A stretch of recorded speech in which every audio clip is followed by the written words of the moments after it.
Assalamualaikum warahmatullahi wabarakatuh. Kita ketemu kembali di pelajaran Pendidikan Pancasila dan Kewarganegaraan di pertemuan 15 ya. Oke. Masih di bab 3 yaitu sistem hukum dan peradilan di Indonesia.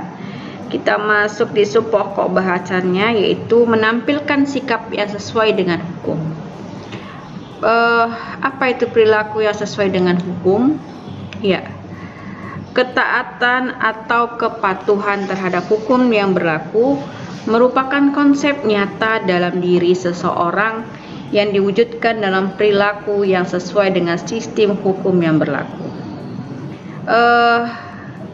Kepatuhan hukum mengandung arti bahwa seseorang memiliki kesadaran memahami dan menggunakan peraturan perundangan yang berlaku.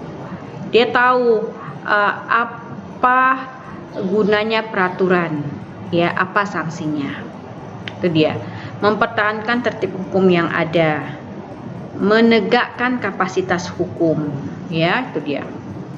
Yang berikutnya, ciri-ciri seseorang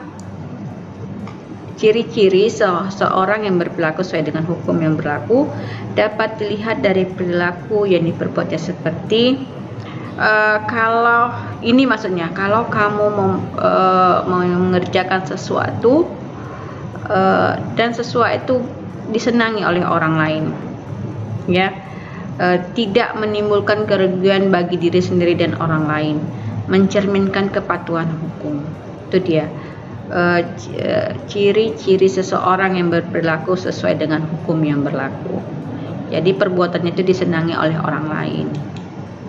Ya, yang kedua, perilaku yang bertentangan dengan hukum beserta sanksinya. Macam-macam perilaku yang bertentangan dengan hukum.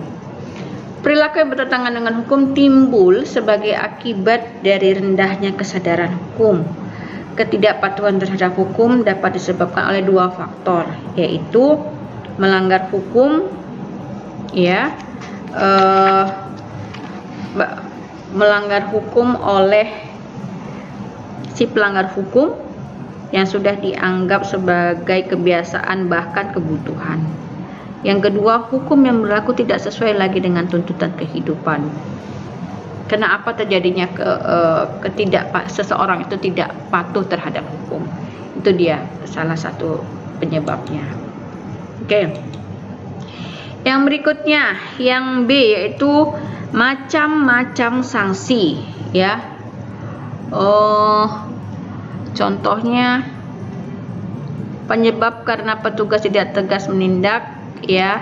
Contoh, perlakuan kalian melihat tayangan iklan layar masyarakat di televisi yang menggambarkan seorang wasit sepak bola ragu untuk memberikan kartu peringatan kepada pemain. Apakah kartu merah yang akan diberikan atau kartu kuning? Keraguan wasit itu merupakan satu bukti penegakan sanksi yang tidak tegas, ya. Jadi peristiwa serupa sering kali kita saksikan dalam hidup sehari-hari. Misalnya, mengapa supir angkot kota tidak sungkan-sungkan berhenti menunggu dan menaikkan penumpang pada tempat yang jelas-jelas dilarang berhenti? Itu dia salah satu contohnya. Pasti ada sanksinya, ya. Pasti ada sanksi, yaitu sanksi norma hukum pastilah tegas, ya.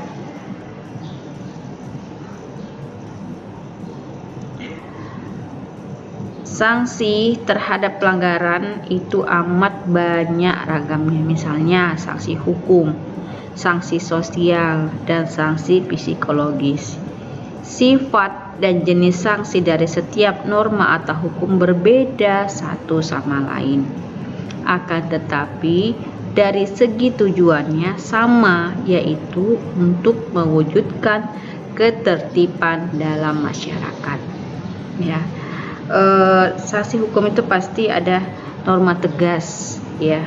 Tegas berarti adanya aturan yang telah dibuat secara material. Itu yang pertama. Yang kedua, nyata, berarti adanya aturan yang secara material telah ditetapkan kadar hukumnya berdasarkan perbuatan yang dilanggarnya. Ya, oke. Di sini, kamu sudah melihat PowerPoint saya, materi pelajarannya. Kita ketemu akan tugas. Terima kasih. Saya tutup pertemuan ke-15 ini dengan Assalamualaikum warahmatullahi wabarakatuh. Ketemu kembali di tugas berikutnya.